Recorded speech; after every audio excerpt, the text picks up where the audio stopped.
icityguide.com, we present iDine Bangkok in conversation with Lawrence Sybil.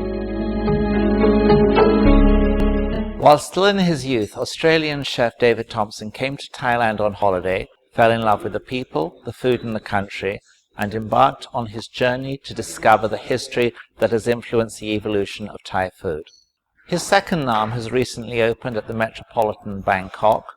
My dear friend David is here with me now to share how an Aussie became a Thai culinary expert. You know, we've got a Muslim curry on, which of course every restaurant's got a version of a Muslim curry, a sweet and sour Muslim curry. But this one has no garlic in it.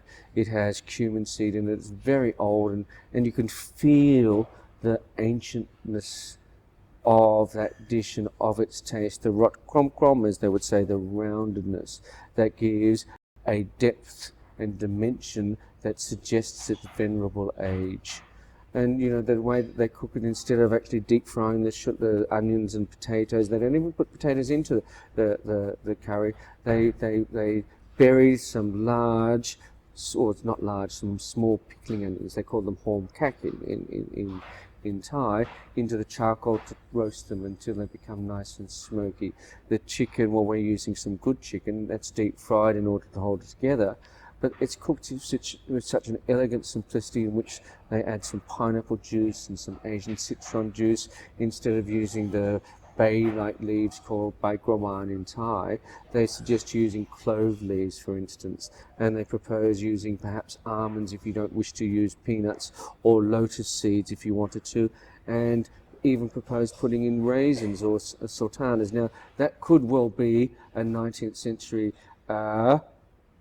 fusion idea, but I suspect it actually comes from something a little bit older, from the Persian influence of where that curry originally came from. And there are those types of dishes where you can become almost like a culinary archaeologist, digging up old recipes and trying to revive them and let them see the light of day. Dusting them off and giving them an airing, I think, is the best way I could describe it, and letting it see the light of day. And there's some damn fine dishes there. I like the past in many ways because I see that it contains some elements that are more purely Thai and more deliciously Thai, and more that highlight the wonderful sophistication that this cuisine has within its nature. And so from that history, you're drawing back to create dishes today. Yeah, and of course, you know, any cook worth his salt, or perhaps fish sauce, given that what we're talking about, will always interpret things. You know, those old biddies in those old arcades cooking away would never follow recipes. They'd follow conventions and then imbue it with their own personality and their own sensibilities.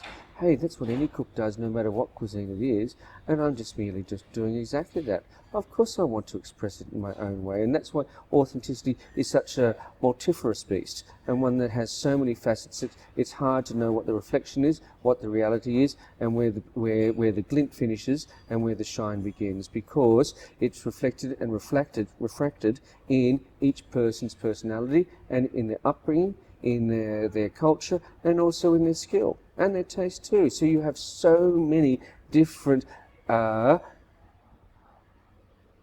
negotiating points that of course it's going to mean for each person is going to interpret somewhat differently, and that's the beauty of any good cooking, where you do have that difference. But what happens with Thai food is that there are constraints, and those constraints are by the conventions that each dish has and follows.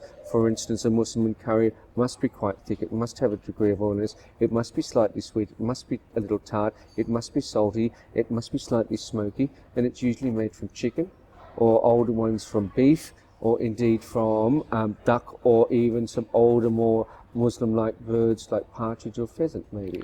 It certainly shouldn't be a pork curry, which often is often put on Bangkok menus now. That kind of seems to be a little bit of a contradiction. Yes. Dare I say? How about lamb?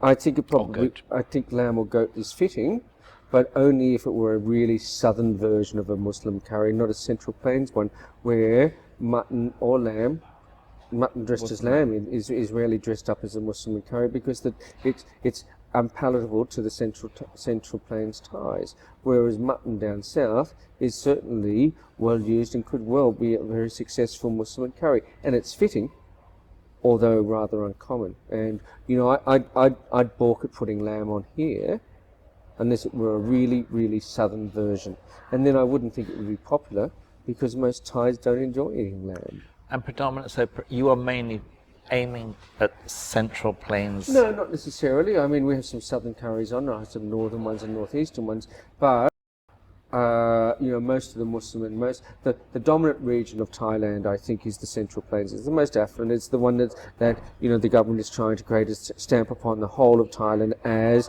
the received way of speaking, and that standardization is also affecting the way that people cook. That it is the dominant region, and after all, if we are in Bangkok, we've got to take into account those very things. But I won't hesitate in putting on a dish from the regions, from the nether regions, and if it's an appropriate cut of meat, then certainly that's what we'll do.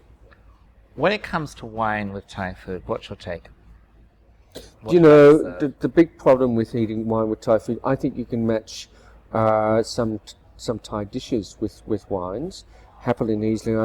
Interestingly, I was at lunch yesterday at a new Thai restaurant called Sat Bua, I think it's called, which is the boys from Gin Gin's version of Bangkok restaurant.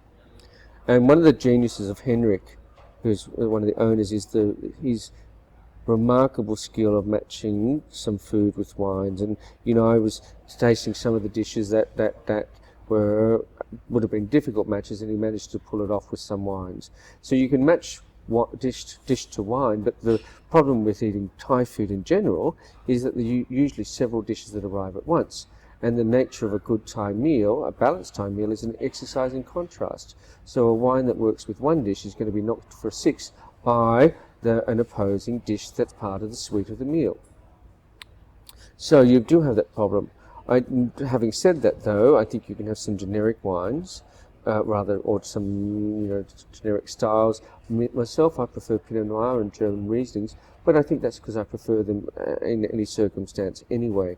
I'm reaching this stage, and perhaps the lack of preciousness and pedanticness of saying, you drink what you like, and be damned. I used to be far more demanding and far more difficult, but I'm starting to relax a lot more. Do you know how age begins to make you relax and you become less demanding because you become more tolerant? Usually because you've made so many mistakes yourself, you understand that other people must do too, or that everybody does what they'd like. Rather, it might be a better way of putting it. And so instead of insisting that people go on a set menu and must follow it relentlessly, rigorously and unyieldingly, I'm far more relaxed than that now. And that's the pleasure of getting slightly older as you become far more accommodating. And that's what restaurants are meant to be, after all, hospitable and friendly places. iDine Bangkok. You've been listening to Lawrence Sybil in Conversation. For more, check out icity-guide.com.